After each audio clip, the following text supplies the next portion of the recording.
2담대에 마통까지 끌어쓰던 2030이 이제 집 안 산다. 차갑게 식는 영끌러시. 패닉바잉 주도하던 2030 영끌 꺾였다. 이건 헤럴드 경제 기사고요. 서울 아파트 구매 비중 다시 30%대로. 그리고 뭐 금리 인상에 올해 서울 아파트 30대 이하 구매 비중이 40% 아래로 꺾였다. 벼락거지보다 무서운 영끌거지. 영끌거지. 와, 영끌거지. 이런 단어가 이제 나오네요. 2030 매수 확 줄었다. 예, 그렇습니다. 그리고 이제 공공택지 청약, 이런 거 찬바람 불고 있다. 100% 당첨되는, 사전 청약자가 절반이 본 청약을 포기했다. 이런 얘기가 나오고 있습니다. 네. 확실히 이제 30대 분들 같은 경우는 부동산에 대한 관심도가 많이 줄어든 것 같아요. 특히나 이제 금리가 올라가고 하다 보니까, 좀, 또 이제 저런 것도 떨어지잖아요. 주가도 많이 떨어지고 하니까. 그렇죠. 뭔가 이제 자산 시장에 내가 들어간다는 거에 대한 좀 공포감? 이런 것들이 많이 올라온 것 같아요. 저도 그렇게 생각을 해요. 저도 네. 예전에 돌이켜보면, 공포감이 되게 컸던 것 같아요. 네네. 네, 저도 공포감이 되게 크고 그랬는데, 어쨌든 뭐 어떻게 보면 당연한 현상이고, 또는 이제 그동안 사실 돈을 연끌도 했고, 네네. 이래서 지금 뭐 주식에서도 잃어버리신 분, 코인에서도 잃어버리신 분, 이런 분들이 워낙 많다 보니까, 네네. 아마 멘탈이 좀 많이 흔들려서 그런 부분은 있는데요. 그렇다고 하더라도 저는 좀 안타까운 부분이 아까도 이제 말씀을 드렸지만, 네네. 그래도 관심은 계속 가지고 계셔야 돼요. 그래도. 네, 관심은 가지고 계셔야 되는데, 네네. 그걸 알아야, 내가 할 때는 이랬는데, 나중에 이렇게 바뀌는구나. 그랬는데, 나중에 또 이렇게 되는구나. 네네. 이렇게 흐름을 좀 이해하게 되면, 그다음부터는 투자가 조금 더 쉬워질 수 있으니까, 네. 저는 일단 좀 분위기상 요즘에 그렇다 하더라도, 이런 기사에서 나오는 것처럼, 일단 멘탈 관리 좀 잘 하시고, 네. 다시 이제 주식, 코인, 뭐 부동산 다 관심은 계속 꾸준히 유지하셨으면 좋겠어요. 알겠습니다. 지금 뭐, 그런 것 같아요. 영끌거지라는 표현이 나왔어요. 네. 그 금리가 너무 올라가다 보니까 이제 주택담보대출이 5%대 금리잖아요. 네. 5%대 금리면은 사실상 좀 투자하기 어렵지 않나요? 그러니까 그게 어렵다라고 생각하실 수 네네. 있겠죠. 근데 이제 그 부분 때문에 지금 현재 투자할 만한 대상물이 없는 건데, 문제는이라고 표현하면 좀 안 될 것 같고, 네. 이제 결국 환경이 바뀌는 거거든요. 근데 환경이 바뀐다는 얘기는 결국 시장 환경이 바뀌는 거에 따라서 투자 환경도 바뀔 거예요. 네. 그럼 투자 환경이 바뀌면 여러분들이 기존에 알고 있던 투자의 그 각종 그 패턴들, 뭐 분양권 투자, 재개발 투자, 네. 뭐 기타 여러 가지 투자들이 조금씩 아마 몇 년에 걸쳐서 바뀔 가능성이 전 높다라고 보고 있어요. 저는 이런 느낌이 들더라고요. 이게 그때 뭐 2013년, 14년 막 이때 네. 제 빌라 방송 했었거든요. 네네. 그러니까 이 기사가 남아 있을지 모르겠는데 보면은 잠시만요. 주원규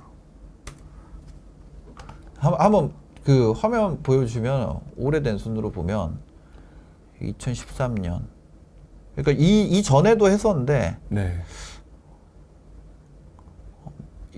이게 이제 제가 작성한 그런 거거든요. 그때 기사들이시는 거네요. 근데 보면 2013년, 14년 그러니까 뭐 은평구 신축 빌라 투자자 뭐 이런 걸 했었어요. 네. 그러니까 이게 2014년이잖아요. 네. 근데 이게 뭐냐면 상승이 본격적으로 되면서 이제 그나마 이제 부동산 방송들이 시청률이 올라왔던 건데 좀 돌아서면서 네. 근데 2012년, 13년, 14년, 뭐 15년까지 한 4년 정도는 네. 저는 그 전에는 몰라요. 사실 네. 2009년에 이때는 오히려 주식 이런 것만 봤었고 네. 그 13년부터 생각을 하면 한 4, 5년 동안은 그냥 계속 이 상태였던 것 같거든요. 그 서울시장 같은 경우는. 그렇죠. 그냥 계속 그 자리였어요. 근데 네. 이게 지금도 앞으로 지금 이때처럼 네. 이렇게 계속 지지부진하고 그냥 실거주로 뭐 빌라 사는 분들 좀 있고 네. 아니면 이제 뭐 최근에 모아주택 이런 거 있잖아요. 네. 인기 많으니까 네. 그런 거 거래 좀 되고 이게 계속 이렇게 되지 않을까 이런 생각도 들거든요. 그러니까 앞으로 상승이 다시 오는 게 아니라 이런 인플레이션 감안하면 실질적 하락. 네. 지금 물가 상승률이 5에서 뭐 6%까지도 나온다 그러잖아요. 네네. 근데 주택 가격이 뭐 2, 3% 올라버리면 사실상 마이너스 3% 하락인 거잖아요. 그렇죠. 이런 뭐 명목 가격은 올라가지만 실제로는 하락하고 있는 네. 그런 게 계속 되지 않을까 이런 생각도 드는데 오랫동안 일단 저는 이제 부동산도 시장의 사이클이 있다라고 보는 입장이니까 네네네. 부동산 시장 사이클에 있어서 침체장이 오면 예. 지금 말씀하신 것처럼 그게 몇 년간 이어지는 거는 확실히 맞아요. 예. 그리고 그때쯤 되면은 사실 아까 이제 2009년도는 모른다고 말씀하셨지만 네네. 제 기억으로 2008년 금융위기 직후 2009년 그리고 2010년도까지 10년도 한 상반기까지도 네네. 그동안 투자하셨던 수많은 분들이 있잖아요. 예. 그 서울시장, 수도권 시장을 침체장이라고 인정하지 않았었어요. 2009년 10년 초까지도. 10년까지도 예, 초까지도. 왜냐하면 그때도 분명히 그러니까 네. 시장이 좀 바뀌어서요. 예전처럼 뭐 사기만 하면 몇 억이 올라가는 시장이 아니다 보니까 네. 속된 말로 조금만 먹어도 할 거를 찾아야 되겠다라고 해서 사람들이 막 바뀌어가는 상황이 왔었거든요. 네네. 이제 그러면서 어느 사람 입에서도 침체장이다 이제 끝났다라는 얘기는 안 나왔었어요. 그때까지만 해도. 네, 왜냐하면 이분들이 끈을 안 놓는 거죠. 예. 안 놓는 거죠. 근데 이게 2010년이 넘어가면서 네. 11년, 12년 정도 동안 한 2년 정도 이어졌잖아요. 네네. 2년 정도 이어지니까 이제 슬그머니 받아들이기 시작하기 했던 것 같아요. 그러니까 그 시점 때면은 거래도 안 되고, 네. 그러니까 더 이상 떨어지지도 않고, 그렇다고 올라가는 것도 뭐 당연히 없고, 네. 그러니까 지금 말씀하신 것처럼 지지부진한 상황이 계속 이어지는 그렇긴 한데 또 투자 시장이 그 이전 상승장, 지금도 상승장 어마어마했잖아요. 네네네네. 그 이전 상승장이 예를 들어 100이었다면 한 30 정도, 40 정도 수준 밑에서 네. 투자자들은 투자처를 바꿔서 움직이고 있었어요. 그러니까 예를 들어 지방 같은 경우는 상승장이 시작됐으니까 네. 뭐 지방장은 약간 조금 심하게 표현하면 꽃놀이표였고 네. 서울 수도권 같은 경우는 그때쯤부터는 아까 말씀하셨던 빌라 있잖아요. 네네. 빌라를 싸게 구입하는 법, 뭐 급매물을 잡는 법, 네. 그다음에 경매를 하는 법. 맞아. 빌라 경매. 예, 경매가 유행하고 또 경매가 또 유행하고 사람들이 또 걸로 몰려들어요. 네네. 그러니까 상승장에 사람들이 몰려드는 것처럼 또 경매에 몰려드니까 또 그때 틈새 시장으로 공매가 또 나오고 네. 뭐 이런 식으로 계속 이어졌던 것 같아요. 그러니까요. 지금 그 말씀대로 본다고 하면 네. 지금 같은 경우는 좀 이런 침체장이 굉장히 또 오래 갈 가능성이 높지 않아요? 근데 지금은 네. 좀 섣부른 판단이라고 저는 생각을 하고 있어요. 네네. 왜냐하면 저도 이제 많은 분들이 저를 뭐 상승론자로 보시는 분들도 계실 텐데 네네. 저는 기본적으로 순환론자거든요.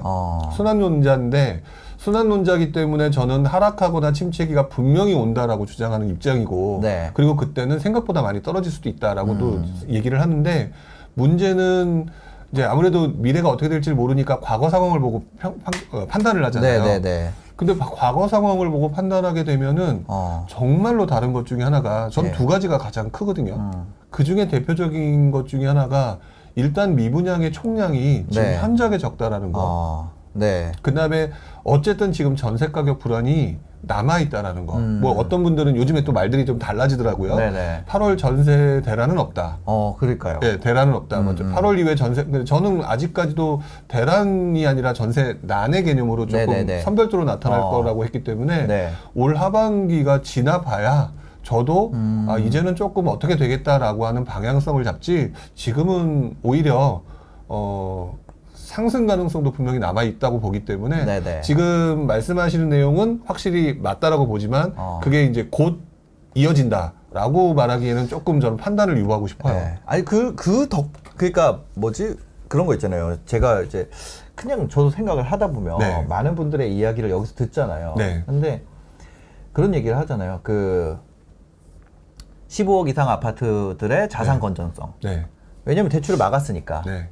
그 15억 넘어간 아파트들 같은 경우는 어차피 현금으로 샀기 때문에 금리 인상에 그게 없다. 네. 두 번째, 만성적 공급 부족. 네. 그 다음에 인플레로 인한 재건축 진행이 안 되는 거. 네. 네 번째로 그 전세 그 다주택자 규제로 인해서 전세 공급 부족. 네. 그 다음에 뭐 어떤 게 있었죠? 또 뭐 그런 것들이 쫙 있잖아요. 네. 그 다음에 이제 규제들이 또 많이 있었고, 네. 그다음 실거주 의무나 이런 것들. 근데 그것들 때문에 막 급등했었잖아요. 네, 임대차 3법이라든지 그렇죠. 뭐 그런 것들 때문에. 이제 근데 그게 있어서 지금 안 빠지는 게 아닌가? 그냥 그런 생각이 들어요. 다른 거 자산은 다 아작났는데 네. 부동산만 사실 그렇게 막 시원하게 빠진다는 느낌이 없잖아요. 이게 부동산의 원래 특성이에요. 여차하면은 그 진짜로 막 40%씩 빠진다고 하니까 뭐 여차하면은 이제 저도 살려고 네.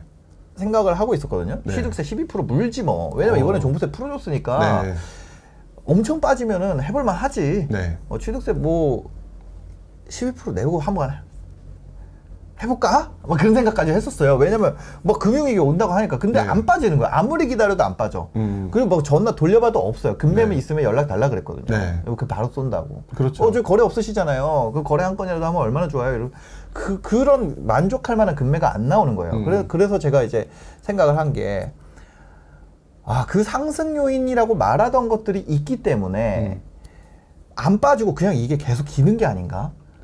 네. 네, 그 말씀이 100% 맞고요. 네. 또 두 번째, 하락기가 진짜로 오잖아요. 네. 하락기가 오게 되면은요, 또 이분들이 아까워서 못 팔아요. 그러니까 흔히 말하는 무너지는 사람들을 제외하고, 무너지는 네. 사람들의 매물들이 급매물로 나오는 거고, 그렇지 않은 사람들은 내가 알고 있는 가격, 내가 기대했던 가격, 네. 또 내가 산 가격이 존재하기 때문에 그 허들 밑으로 내려가는 거를 용납을 못 하거든요. 네. 그렇기 때문에 대체적으로 부동산 같은 경우는 거래 자체가 어차피 잘 안 되는, 주식이야 뭐 이렇게 뭐 HTS 뭐죠? 하여튼 HTS. 예, HTS 그쪽에 들어가게 되면 바로바로 체결이 되지만 네. 여기 같은 경우는 그런 과정이 없고 조금 오래 걸리는 그런 게 있다 보니까 굉장히 느리고, 그러다 보니까 부동산 자체는 떨어지는 속도도 느리고 올라갈 땐 좀 빨리 올라가고, 네. 이런 좀 뭐랄까 하방 경직성이라고 할까요? 네. 그런 것들이 되게 뛰어난 시장 중에 하나죠. 그래서 저는 그게 편해서 사실 부동산 투자를 시작한 거거든요. 그러니까 생각보다 잘 안 빠지더라고요. 네, 생각보다 잘 안 빠질 거고요. 네.